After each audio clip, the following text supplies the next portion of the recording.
Vem falar conosco conforme o Senhor deseja, vem impactar o nosso coração por meio da sua palavra. Faz a tua vontade aqui nessa manhã, Senhor. O nosso coração está aberto, nós estamos dispostos a receber aquilo que o Senhor preparou para nós. Nós pedimos ao Senhor em nome de Jesus. Amém. Pastor?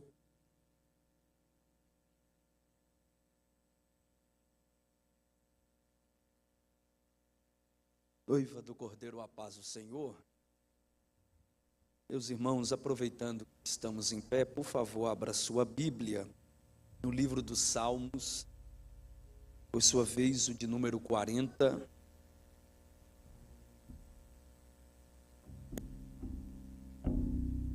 Salmos de número 40. Nós vamos ler alguns versos a partir do seu primeiro verso. Como é bom sentir a presença de Deus. Ele está aqui em nosso meio esta manhã. Abra o teu coração, porque Deus tem coisas grandes para nós aqui. Salmos de número 40, leiamos a partir do seu primeiro verso. Todos encontraram? Por favor, diga amém. Escrito está: eu esperei pacientemente pelo Senhor, e Ele se inclinou para mim e ouviu o meu clamor. Ele também me tirou de uma cova horrível, ou de um charco de lodo, do barro lamacento, e pôs os meus pés sobre uma rocha, e estabeleceu os meus passos. Ele pôs uma nova canção, um novo cântico na minha boca, um louvor ao nosso Deus. Muitos o verão e temerão e confiarão no Senhor. Eu esperei pacientemente pelo Senhor. Ele se inclinou para mim e ouviu o meu clamor. E quando ele ouviu o teu clamor, o que ele fez, Davi? Ele fez 4 coisas. Ele me tirou de um barro lamacento ou de um charco de lodo. Ele pôs os meus pés sobre uma rocha. Ele firmou os meus passos e pôs um cântico na minha boca. É isto que Deus fez com cada um de nós aqui esta manhã. Quantos podem celebrar a Deus por isso? Tome seu assento por bondade. Queridos, nós estamos diante do livro dos Salmos, sem fazer acepção de livros. Nós entendemos que este, por sua vez, é um dos livros que representa de forma tão extraordinária a posição que há por parte de Israel em relação ao Deus Todo-Poderoso. Este livro originalmente ele é chamado de Sefer Tehillim, isto é, o livro dos louvores, e dado a essa designação, o livro dos Salmos é considerado como o inário da nação de Israel. Quando nós olhamos para este livro, nós percebemos então o povo de Deus, isto é, o povo de Israel, abrindo seu coração e fazendo declarações sobre Deus e para Deus. Se primordialmente nos livros históricos nós encontramos o homem falando sobre Deus, se primordialmente nos livros proféticos nós encontramos Deus falando com os homens, entendemos que na composição dos salmos, primordialmente nós enxergamos o homem falando com Deus. E esta é a tônica que rege a construção deste livro. Haja vista o que o livro dos Salmos é considerado pelo povo judeu como o inário da nação de Israel. Quando nós olhamos para a sua composição, nós entendemos que há alguns princípios que são responsáveis pela construção deste livro. Por exemplo, originalmente o livro dos Salmos se trata de uma coletânea de 5 livros que em sua totalidade abrangem cerca de 150 salmos. Conforme a tradição histórica, estes 150 salmos foram compostos dentro de um espaço de tempo de cerca de 1000 anos. Vamos perceber E na composição desta coletânea existe uma diversidade de homens que foram inspirados por Deus para compor este livro. Dentre tantos salmistas, eu destaco 2 aqui esta manhã. O primeiro é Moisés. Quando Moisés escreve o Salmo de número 90, cronologicamente, e dentro deste livro, este foi o primeiro salmo a ser escrito. Logo, se Moisés é o salmista mais antigo, entendemos que Davi é o mais popular. E eu penso que a popularidade de Davi se dá justamente por causa da quantidade de salmos que são de sua autoria. Haja vista que dentre estes 150 salmos, pelo menos 73 são da autoria de Davi. Sendo assim, há sobre nós um princípio que eu entendo que é incontestável. E da mesma forma que os 2 livros do profeta Samuel nos revelam a história e a biografia de Davi, o livro dos Salmos, por sua vez, revela-nos o coração e a teologia de Davi. Sendo assim, dentre tantos salmos que são da autoria deste homem que ficou conhecido como segundo coração de Deus, um dos tais é o Salmo de número 40. Quando nós olhamos para este salmo, especificamente em seus primeiros 3 versos, nós vamos perceber que, à luz da hermenêutica bíblica, existem aqui pelo menos 2 formas, 2 maneiras de fazermos uma interpretação sobre esses 3 versos que acabamos de ler. A primeira maneira nós chamamos de método histórico, e este método histórico aponta-nos para a historicidade do texto, isto é, o que de fato Davi vivenciou, e diante desta vivência ele expressa o que Deus fez em sua vida. Só que além desta perspectiva histórica, há uma segunda dimensão que salta deste texto, e esta segunda dimensão nós podemos chamá-la de dimensão profética. E sob este aspecto profético do texto, nós vamos perceber que o que Davi está expressando não é algo que se limita a Davi, mas o que Davi está expressando é algo que reflete na vida de todos aqueles que servem ao Deus Todo-Poderoso. Sendo assim, perceba que Davi inicia o o salmo, com uma declaração. A minha versão é King James, e então inicia-se dizendo: eu esperei pacientemente pelo Senhor. João Ferreira de Almeida traduz dizendo: eu esperei com paciência no Senhor. Interessante que Davi espera no Senhor e Davi espera pelo Senhor. Ele está esperando pelo Senhor, isto é, aguardando uma provisão do Senhor sobre a sua vida. Mas enquanto ele espera pelo Senhor, ele continua esperando no Senhor. Ou seja, ele espera pelo Senhor, mas não fora do Senhor. Ele espera pelo Senhor e no Senhor. Davi está identificando então que ele está diante da presença do Senhor, e enquanto ele está diante da presença do Senhor, ele espera pelo Senhor.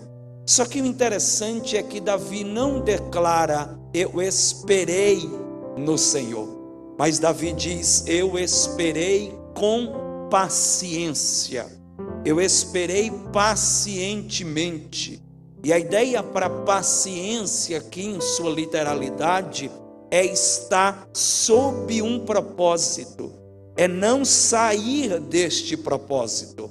Davi está dizendo: não importa o tempo que eu tenha que esperar, mas independente disso, eu vou continuar no propósito que o Senhor Deus me estabeleceu.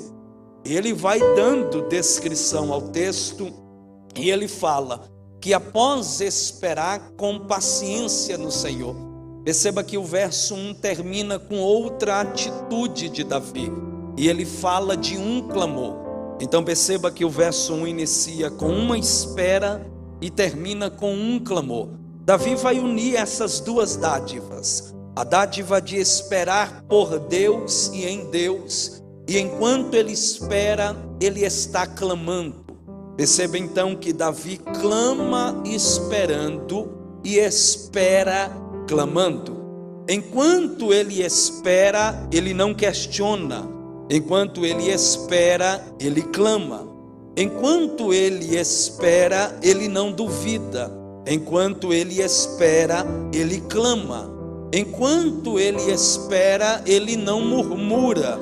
Enquanto ele espera, ele clama. Então ele espera clamando e ele clama esperando. E tendo feito isso, esperando pelo Senhor e no Senhor, Deus então vai fazer algo em sua existência. E o que é que Deus faz, Davi? Primeiro verso, ele diz: e ele quem? O Senhor que ele esperou, o Senhor que ele clamou. O que é que o Senhor vai fazer, Davi? Ele se inclinou para mim.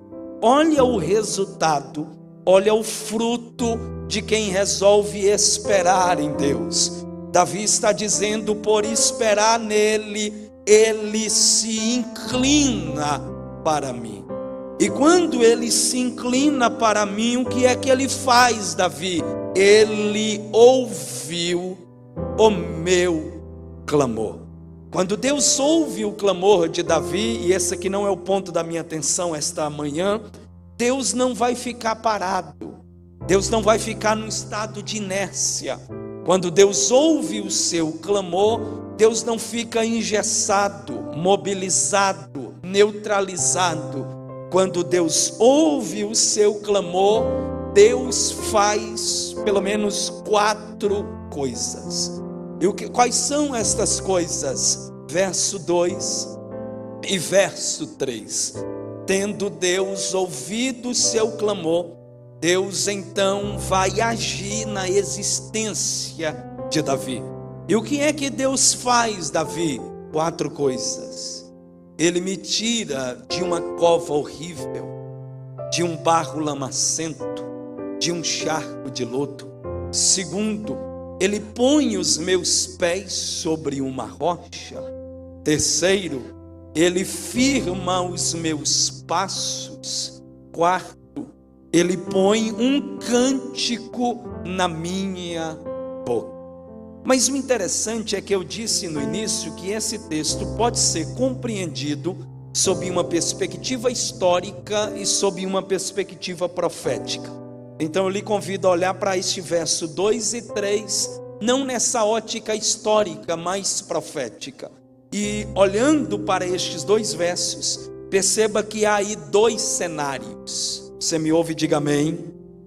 Primeiro cenário, há um lago horrível, há um charco de lodo. A versão que tenho diz: há uma cova horrível, há um barro lamacento. Este é o primeiro cenário. Só que perceba que há um segundo cenário, e este cenário agora é uma rocha. Então, de um charco de lodo para uma rocha, de um barro lamacento para uma rocha, de um lago horrível para uma rocha, de uma cova horrível para uma rocha. Perceba que são 2 cenários e ao mesmo tempo 2 estados. Quando nós olhamos para estes 2 cenários, nós compreendemos quem éramos e hoje quem somos. O que é esse charco de lodo? Esse charco de lodo aponta para o estado que estávamos. O que é essa rocha?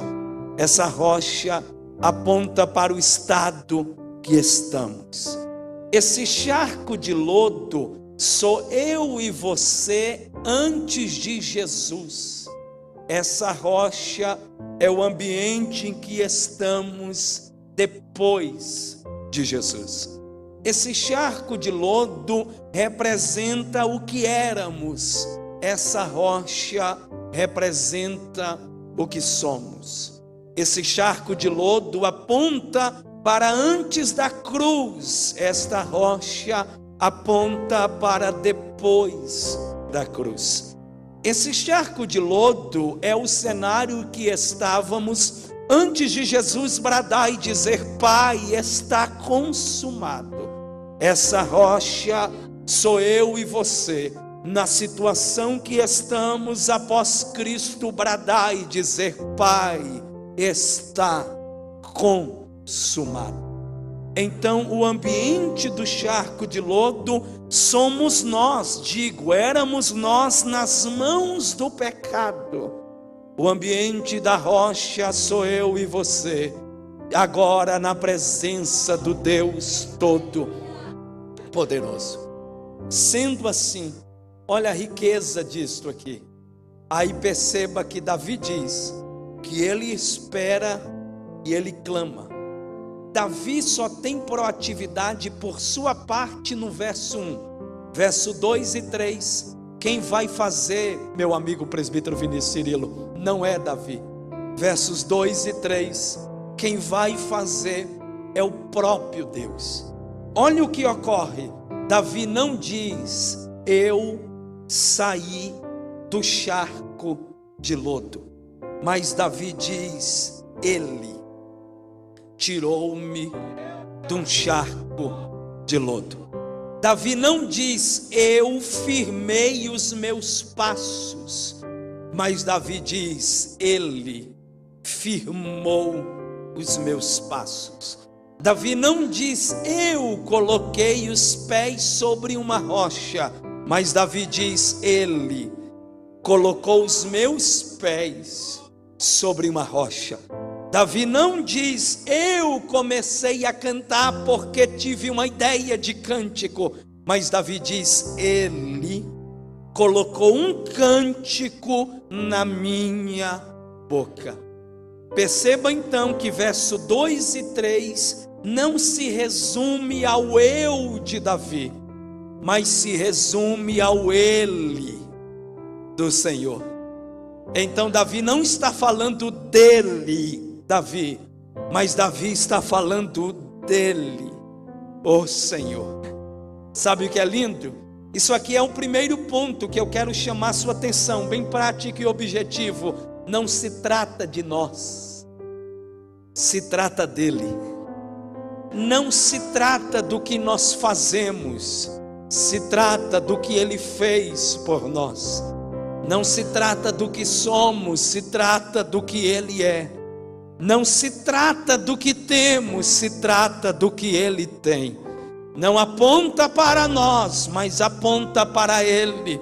Não revela o que somos, mas revela quem ele é. Sabe por quê? Porque está neste ambiente aqui, neste final de manhã, início de tarde. Não se trata de méritos, não se trata de obra humana. Está aqui nesta manhã, se trata unicamente por causa dele. Simplesmente por causa dele. Paulo entende tão esta verdade que ele olha para Tércio, escrevendo a carta à igreja em Roma, e ele olha para Tércio e diz: Tércio, escreve aí. Por que, Paulo? Porque dele, e por ele, e para ele são todas as coisas. Como é que é, Paulo? Porque dele, ou seja, vem dele, e por ele, ou seja, só ocorre se ele estiver no meio, e para ele. Como é que é, Paulo? Vem dele, ocorre por causa dele e retorna tudo para ele. Como é que é, Paulo? Porque dele, e por ele, e para ele são todas as coisas. A glória, pois, a Ele eternamente. Davi está indicando então, não se trata do que eu tenho, mas se trata do que Ele tem. Não se trata do que eu faço, mas se trata do que Ele fez. Não se trata do que nós somos, mas se trata de quem Ele é. E quem Ele é, Davi? Ele é o Senhor, o Deus Todo-Poderoso. Perceba que Davi não vai falar do seu eu, Davi vai falar